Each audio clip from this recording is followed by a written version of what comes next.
वंदे मातरम बच्चों, मैं दीनदयाल शर्मा आज आपके मध्य कक्षा 10वीं विषय संस्कृत पुस्तक स्पंदना तृतीय पाठ स्वराष्ट्रीय गौरवम।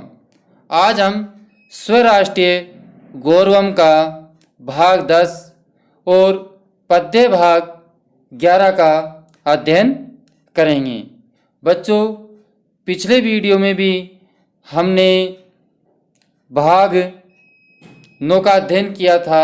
उसके अंदर राष्ट्र का उत्थान व पतन के बारे में बताया गया था और जो आज हम वीडियो का अध्ययन करेंगे उस वीडियो में शस्त्र व शास्त्र दो प्रकार की विद्याएं हैं, उन विद्याओं का हम अध्ययन करेंगे। तो बच्चों, आज का हमारा पद्य भाग है विद्या शस्त्र च शास्त्र च द्वैविध्ये प्रतिपद्यते शस्त्रेण रक्षिते राष्ट्रे शास्त्र चर्चा प्रवर्तते। बच्चों, जो ये पद्य भाग है ये चाणक्य द्वारा लिखित है, रचित है। आज हम इस पद्य भाग का संस्कृत व्याख्या, हिंदी अनुवाद एवं विशेष को समझेंगे। तो इससे पूर्व हम इन सबको समझने के लिए सबसे पहले हम हिंदी अनुवाद पर चलते हैं। तो बच्चों, इसका हिंदी अनुवाद है विद्या शस्त्र च शास्त्र च द्वैविध्ये प्रतिपद्यते। विद्या दो प्रकार की होती है, शस्त्र और शास्त्र। कहने का तात्पर्य है कि विद्या दो प्रकार की होती है, शस्त्र विद्या और शास्त्र विद्या। इन दो विद्याओं को प्रतिपादित किया गया है। दो विद्याएं से हमको ज्ञान प्राप्त होता है। तो बच्चों, पहली पंक्ति का हमारा अर्थ हुआ शस्त्र विद्या और शास्त्र विद्या। ये दो विद्याएं ज्ञान प्राप्ति के लिए है। इसी प्रकार शस्त्रेण रक्षित राष्ट्रे, शस्त्र के द्वारा हम राष्ट्र की रक्षा कर सकते हैं। शस्त्र के द्वारा राष्ट्र सुरक्षित होने पर, शस्त्र के द्वारा राष्ट्र सुरक्षित होने पर शास्त्र चर्चा प्रवर्तते, और शास्त्रों की चर्चा करनी चाहिए। कहने का तात्पर्य आपको हम एक साथ पूरा पद्य भाग का अर्थ बताते हैं कि शस्त्र विद्या और शास्त्र विद्या ये दो विद्याएं ज्ञान प्राप्ति के लिए है। शस्त्र के द्वारा राष्ट्र के सुरक्षित होने पर शास्त्र की चर्चा करनी चाहिए। तो बच्चों, आपके हिंदी अनुवाद समझ में आ गया होगा, क्योंकि जब तक हम हिंदी अनुवाद को अच्छी तरह नहीं समझेंगे, जब तक न हम प्रेरक प्रसंग अच्छी तरह कर पाएंगे और न ही संस्कृत व्याख्या। संस्कृत व्याख्या भी जब ही कर पाएंगे जब हम हिंदी अनुवाद को अच्छी तरह समझ सकें। इसलिए एक बार और पुनः मैं आपको हिंदी अनुवाद का अर्थ बता दूं, आप ध्यान से सुनिए। विद्या शस्त्र च शास्त्र च द्वे। विद्या दो प्रकार की है, शस्त्र विद्या और शास्त्र विद्या। ये दो प्रकार की विद्याओं का प्रतिपादित किया गया है। ये दो प्रकार की विद्याएं ज्ञान प्राप्ति के लिए है। शस्त्रेण रक्षित राष्ट्रे, शस्त्र के द्वारा राष्ट्र की रक्षा करनी चाहिए, और शास्त्र चर्चा प्रवर्तते, और शास्त्र की चर्चा करनी चाहिए। तो बच्चों, इस प्रकार हमारा हिंदी अनुवाद पूर्ण हुआ। अब हम इस प्रसंग का, इस पद्य भाग का प्रसंग के बारे में समझते हैं। बच्चों, हमने आपको पिछले वीडियो में भी बताया था, प्रसंग लिखने के लिए पूरे पाठ का जो 11 पद्य भाग हैं उनका एक ही प्रसंग रहेगा। उसमें केवल जो विषय वस्तु उस पद्य भाग की बताई गई है उसको हमको अलग से लिखना है। तो प्रसंग को ध्यान से सुने। प्रस्तुत पद्यम मतलब प्रस्तुत पद्य अस्माकम पाठ्य पुस्तक से, हमारी पाठ्य पुस्तक जो प्रस्तुत पद है यह हमारी पाठ्य पुस्तक स्पंदनाया।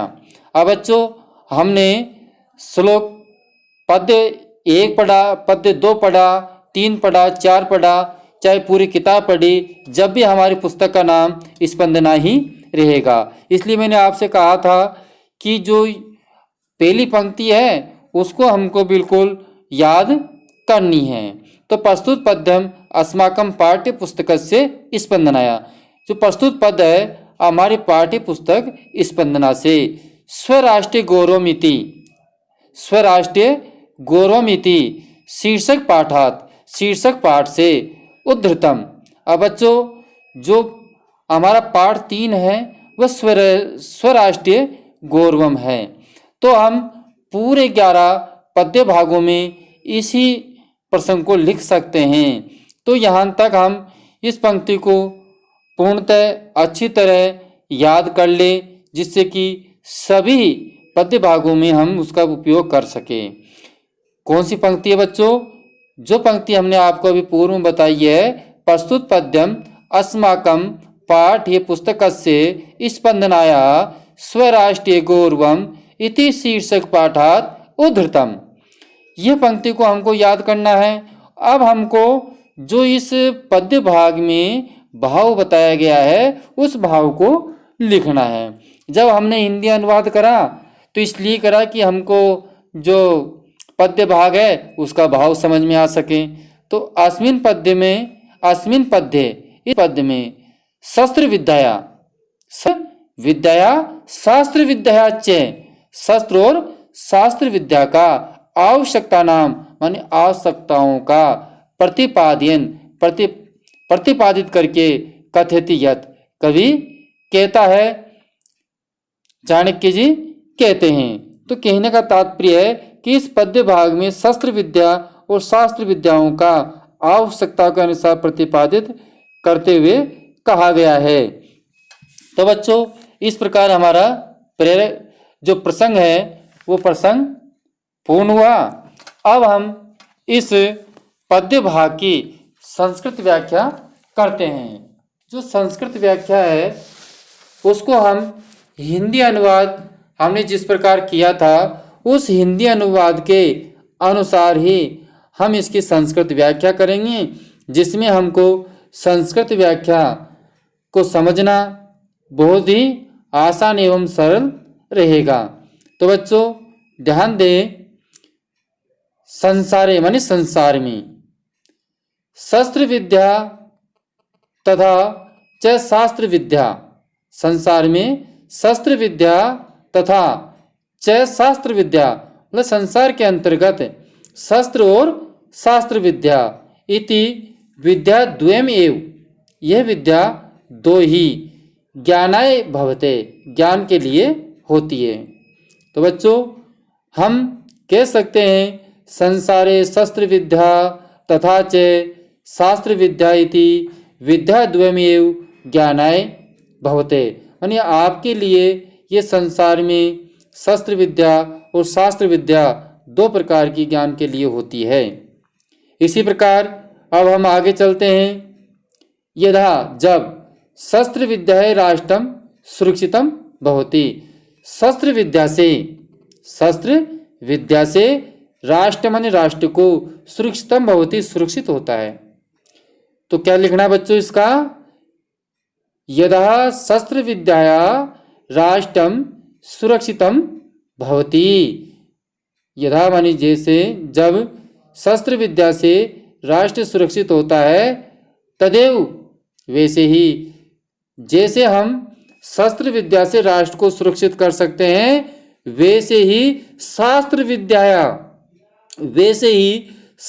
विद्या के द्वारा चर्चा करके, जैसे हम शस्त्र विद्या से राष्ट्र को सुरक्षित करते हैं वैसे ही शास्त्र विद्या से भी हम चर्चा करके राष्ट्र को सुरक्षित कर सकते हैं। तो बच्चों अब हमको इसका संस्कृत में कैसे लिखना है?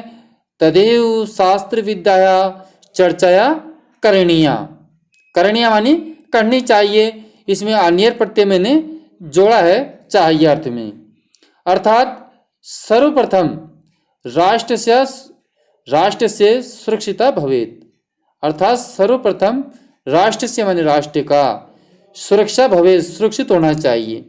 सबसे पहले क्या सुरक्षित होना चाहिए बच्चों? राष्ट्र सुरक्षित होना चाहिए। सबसे पहले जो हमारा कर्तव्य है वो क्या है? सबसे पहले हमारा कर्तव्य बनता है कि राष्ट्र सुरक्षित होना चाहिए। तदंतर है इसके बाद में शास्त्र ज्ञान आए, इसके बाद में शास्त्र ज्ञान आए प्रसारम सात, और इसके बाद में शास्त्र के द्वारा ज्ञान का प्रसार करना चाहिए। ठीक है बच्चों, तो इसके बाद हमको क्या करना चाहिए? तदंतरम इसके बाद में शास्त्र ज्ञान आए, शास्त्र के ज्ञान के लिए प्रसार करना चाहिए। बच्चों, हमने आपको संस्कृत व्याख्या के साथ में हिंदी अनुवाद भी इसलिए बताया कि आपको हिंदी के साथ साथ संस्कृत अनुवाद अच्छी तरह याद हो सके। ये पाठ हमारे लिए कक्षा 10वीं के लिए संस्कृत व्याख्या के लिए बहुत ही महत्वपूर्ण है। अब हम चलते हैं बच्चों विशेष के बारे में। विशेष संस्कृत व्याख्या के अंतर्गत विशेष लिखना बहुत ही महत्वपूर्ण है, क्योंकि जहाँ संस्कृत व्याख्या आ गई वहाँ प्रसंग, संस्कृत व्याख्या और फिर विशेष, इन तीनों को लिखना आवश्यक है। तो बच्चों विशेष में है प्रस्तुत श्लोक है। प्रस्तुत श्लोक में शास्त्राणाम मध्यनाथ, मतलब शास्त्रों के मध्य, पूर्व राष्ट्रीय रक्षण से, पहले राष्ट्र की क्या करनी चाहिए? रक्षा करनी चाहिए। आवश्यकता प्रतिपादिता, आवश्यकता प्रतिपादित की गई है। कहने का मतलब, तो बच्चों इसमें बताया गया है कि शास्त्र को मद्देनजर रखते हुए पहले राष्ट्र की रक्षा करना आवश्यक है, ऐसा प्रतिपादित किया गया है। अस्माकं प्रथम कर्तव्य, हमारा पहला कर्तव्य भी राष्ट्रीय रक्षणेव भवेत्, हमारा प्रथम कर्तव्य भी राष्ट्र की रक्षा ही होना चाहिए। ठीक है बच्चों, तो एक साथ ध्यान से सुनिए। प्रस्तुत श्लोके शास्त्राणाम मध्यनाथ पूर्व राष्ट्रीय रक्षणस्य आवश्यकता प्रतिपादिता अस्माकं प्रथम कर्तव्य राष्ट्रीय रक्षणेव भवेत्। तो बच्चों आपको हमारा वीडियो पसंद आया होगा। जिन्होंने अब तक वीडियो को लाइक नहीं किया है तो लाइक करें, अब तक चैनल को सब्सक्राइब नहीं किया है तो सब्सक्राइब भी ज़रूर करें। अगले वीडियो में फिर मिलेंगे, जब तक के लिए हम आपसे विदा लेते हैं। धन्यवाद।